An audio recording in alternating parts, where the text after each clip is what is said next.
Hello friends, welcome to Secret of Samil. இன்னைக்கு நம்ம பார்க்க போறது ஒரு செம இன்ட்ரெஸ்டிங்கான ஒரு இட்டாலியன் ரெசிபி. இது வந்துட்டு லசானியா.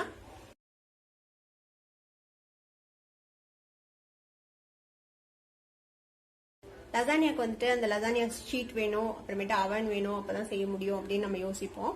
ஆனா இன்னைக்கு நம்ம லசானியா ஷீட்டும் இல்லாம அவனும் இல்லாம நம்ம வந்து பிரெட் வச்சு செய்ய போறோம் இந்த சூப்பரான லசானியா. இந்த இன்ட்ரெஸ்டிங்கான லசானியா எப்படி செய்யறது அப்படின்னு பாக்கிறதுக்கு முன்னாடி நீங்க என்னோட சேனலுக்கு இப்பதான் முதல் முறையா வரீங்கன்னா இந்த வீடியோ கீழே இருக்கிற சப்ஸ்கிரைப் பட்டனை மறக்காம பிரஸ் பண்ணிக்கோங்க.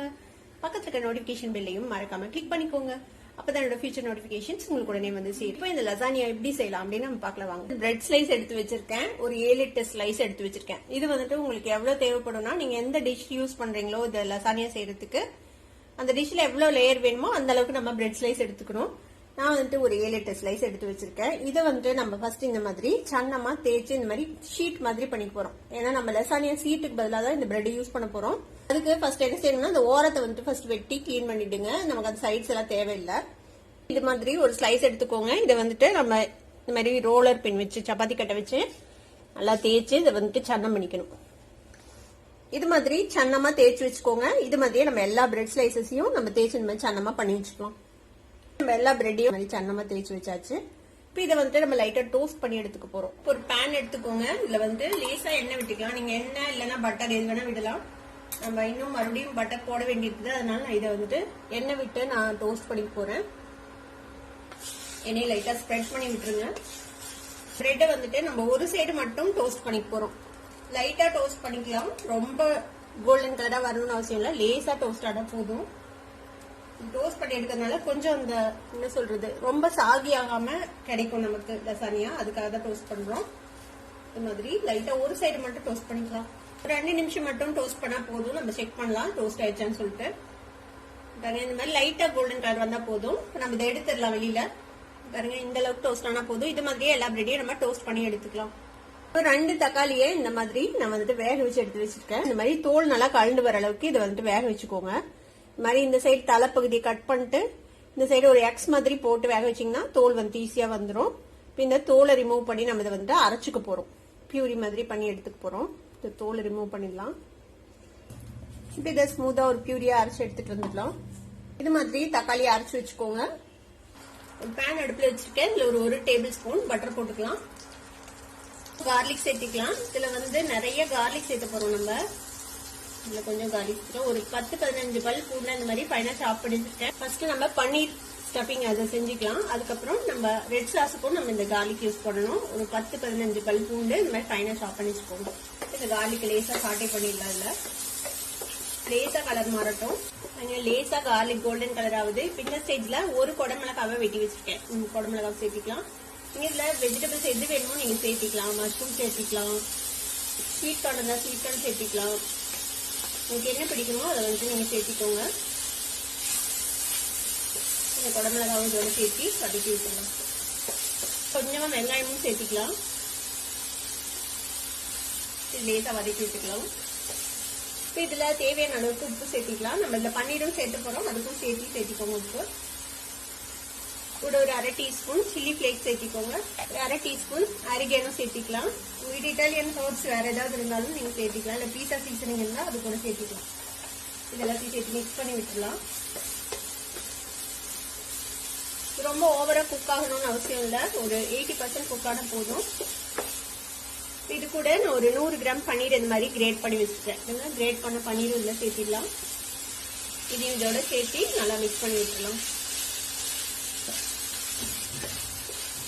நல்லா மிக்ஸ் பண்ணி ஆஃப் பண்ணிடலாம். ரொம்ப நேரம் வேக வைக்க வேண்டாம். ரொம்ப ட்ரை ஆயிடும். அடுப்பு ஆஃப் பண்ணிடலாம். நம்மளோட பன்னீர் ஸ்டஃபிங் ரெடி ஆயிடுச்சு. இதை ஒரு பாத்திரத்துக்கு மாத்திடலாம். இப்ப திருப்பியும் அதே பேன் அடுப்புல வச்சிருக்கேன். ஒரு டேபிள் ஸ்பூன் அளவுக்கு பட்டர் போட்டிருக்கேன். இதுல பட்டர் வந்துட்டு மெல்ட் ஆகட்டும். பட்டர் மெல்ட் ஆயிடுச்சு. இப்போ 1 டேபிள் ஸ்பூன் மைதா மாவு எடுத்து வச்சிருக்கேன். மைதா மாவு இதுல சேர்த்திக்கலாம். மைதா மாவுக்கு பதிலா கோதுமை மாவு வேணாலும் சேர்த்திக்கலாம். இது லேசா இந்த பட்டர்ல வறுத்து விட்டுருங்க. மைதா லேசா வெண்ணெயில வறுப்பட்டதும் நம்ம 1 கப் அளவுக்கு பால் சேர்த்திக்கலாம். இதுல இது கட்டி இல்லாம நல்லா மிக்ஸ் பண்ணி விடணும். இந்த மைதா வந்துட்டு பாலோட கலந்து ஒரு சாஸ் மாதிரி ஒரு கன்சிஸ்டன்சி வரணும். அது வரைக்கும் நம்ம இதை வந்துட்டு குக் பண்ணிக்க போறோம். இப்போ இதுலயும் பிளேவருக்காக நம்ம வந்து ஒரு 1/2 டீஸ்பூன் ஆரிகேனோ சேர்த்திக்கலாம். சாஸுக்கு தேவையான அளவுக்கு உப்பு சேர்த்திக்கோங்க. இதுலயும் காரத்துக்காக கொஞ்சமா சில்லி ஃபிளேக்ஸ் சேர்த்திக்கலாம். பாத்தீங்கன்னா தெரியும் கெட்டி ஆயிடுச்சு பாருங்க நம்மளோட சாஸ். இந்த மாதிரி ஒரு 2 நிமிஷம் இந்த மாதிரி வேக வச்சு நம்ம ஆஃப் பண்ணிட வேண்டியதுதான். நல்லா திக் ஆயிடுச்சு. நம்ம அடுப்பு ஆஃப் பண்ணி இதை வந்துட்டு ஒரு பவுலுக்கு மாத்திடலாம். அதே பேனை நான் கிளீன் பண்ணிட்டு வாஷ் பண்ணிட்டு எடுத்து வச்சிருக்கேன். இதுல வந்துட்டு ஒரு 2 டீஸ்பூன் எண்ணெய் விட்டுக்கலாம். இப்ப எண்ணெய் சூடாயிடுச்சு. இப்ப நம்ம நறுக்கி வச்சிருக்கிற இந்த பூண்டு சேர்த்திடலாம். பூண்டு கொஞ்சம் கோல்டன் கலர் ஆகட்டும். பூண்டு லைட்டா கோல்டன் கலர் ஆயிடுச்சு. இப்ப இது கூட நம்ம வெங்காயம் சேர்த்திக்கலாம். வெங்காயமும் லேசா கோல்டன் கலர் வரணும், அது வரைக்கும் வதக்கி வச்சுக்கோங்க. வெங்காயம் லேசா கோல்டன் கலர் ஆயிடுச்சு. இப்போ நம்ம அரைச்சு வச்சிருக்கிற இந்த தக்காளி பியூரி ஊத்திடலாம். இதுல இது கூடவே ஒரு டேபிள் ஸ்பூன் அளவுக்கு டொமேட்டோ சாஸ் சேர்த்திக்கோங்க. கூட கொஞ்சமா காஷ்மீர் சில்லி பவுடர் சேர்த்திக்கலாம். ஒரு 1/4 டீஸ்பூன் சில்லி ஃபிளேக்ஸ் சேர்த்திக்கலாம். ஒரு 1/4 டீஸ்பூன் ஆரிகேனோ சேர்த்திக்கோங்க. இந்த ரெட் சாஸ்க்கு தேவையான அளவுக்கு உப்பு நல்லா மிக்ஸ் பண்ணி இதை நல்லா வேக விட போறோம். கொஞ்சம் சுண்டணும். இது சுண்டி அந்த சாஸ் மாதிரி ஒரு கன்சிஸ்டன்சி வரணும், அது வரைக்கும் நம்ம இதை வதக்கிக்கலாம். பாருங்க நல்லா தக்காளி சுண்டி ஒரு சாஸ் மாதிரி ஒரு கன்சிஸ்டன்சி வந்துச்சு.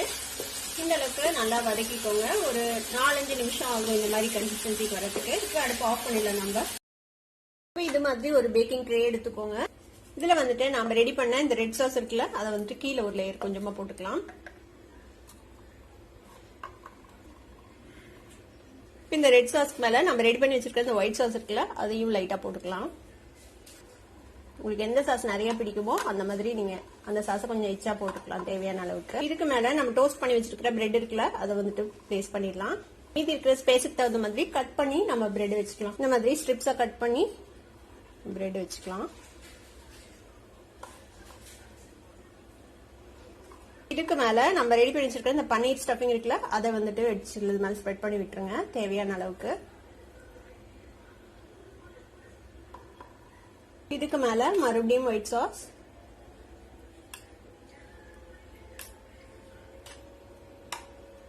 இதுக்கு மேலயும் நம்ம வந்துட்டு ரெட் சாஸ் கொஞ்சமா போட்டுக்கலாம். இதையும் லைட்டா ஸ்ப்ரெட் பண்ணி விட்டுருங்க. இதுக்கு மேல மறுபடியும் நம்ம இன்னொரு பிரெட் லேயர் வச்சுக்கலாம். இந்த டின்ல 2 லேயர் தான் வைக்க முடியும். நீங்க வந்துட்டு இன்னும் கொஞ்சம் டீப்பான ட்ரே எடுத்தீங்கன்னா ஒரு 3 லேயர் கூட வைக்கலாம். இதுக்கு மேல திரும்பவும் நம்ம இந்த பன்னீர் ஸ்டஃபிங் வச்சிடலாம். எல்லாத்தையுமே போட்டுற போறேன். இது மேல ஒயிட் சாஸ் போட்டுடலாம். மீதி இருக்கிற ஒயிட் சாஸ் எல்லாமே கூட நீங்க போட்டுடலாம். மீதி இருக்கிற இந்த ரெட் சாஸையும் நம்ம போட்டுடலாம்.